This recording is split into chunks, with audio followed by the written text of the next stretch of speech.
Recognizes the gentleman from Georgia, Mr. Hice, for 5 minutes.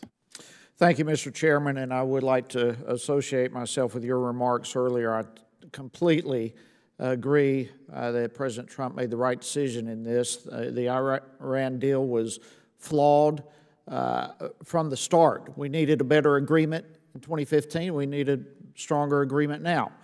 And we cannot idly sit by while Iran continues to build up its ballistic missiles and all the things that you have mentioned here today.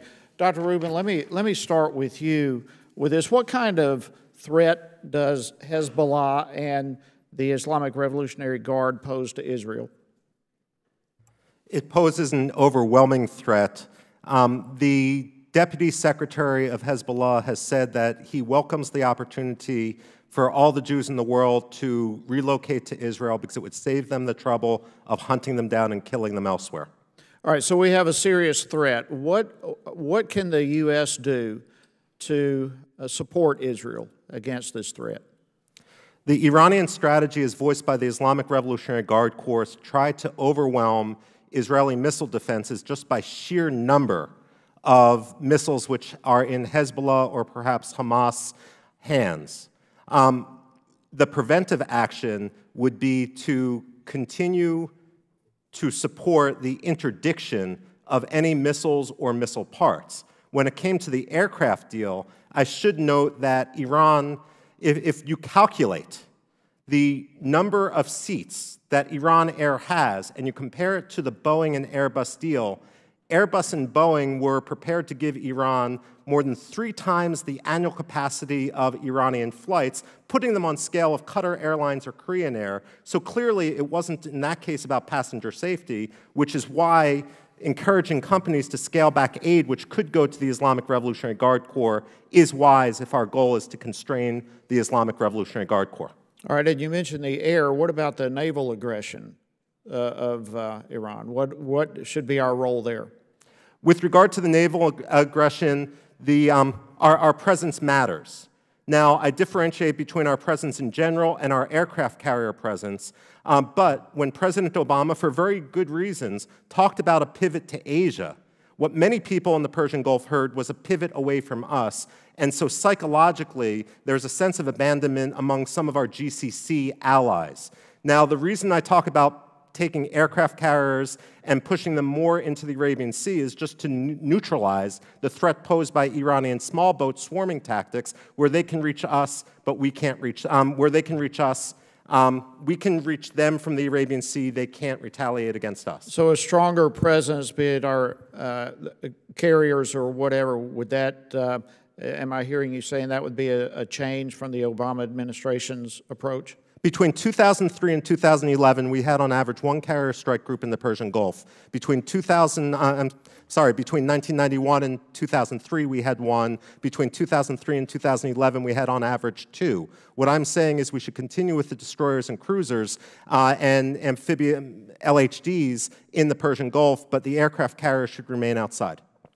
All right, Mr. Goldberg, let me go to you. In your written testimony, you describe a maximum pressure strategy using multiple lines of effort there. What further sanctions do we need, in your opinion, and how do we know that these sanctions, financial sanctions, are working?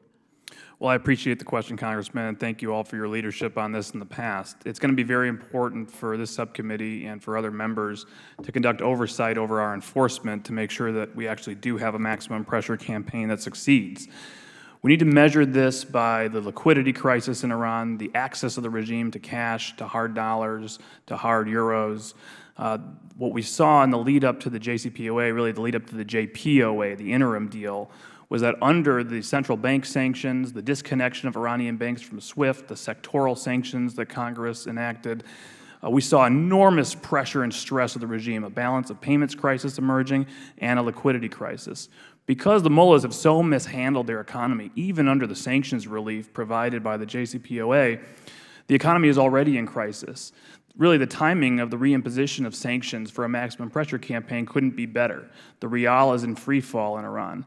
And so as we cut off banks from doing business with Iranian banks, as we pressure SWIFT to ensure that they disconnect Iranian banks as well. As all the sanctions come back online, it's going to be very important for Congress to conduct oversight over that to make sure they're being enforced properly. So has the withdrawal of this deal had any effect on other European companies doing business with Iran?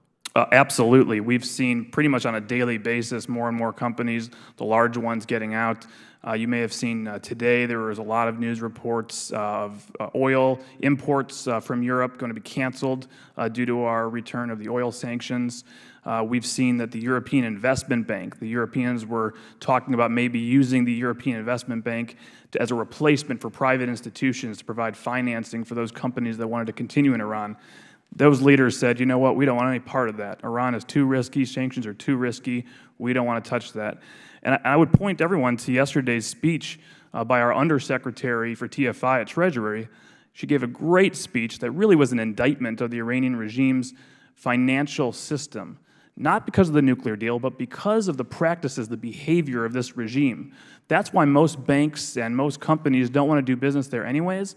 And now with the return of U.S. sanction, and our oversight from Congress to make sure that it's properly implemented, the Iranian regime is going to be under enormous stress. Thank you, Mr. Chairman. Thank you to our panelists. Chair now recognizes the gentleman from New York, Mr.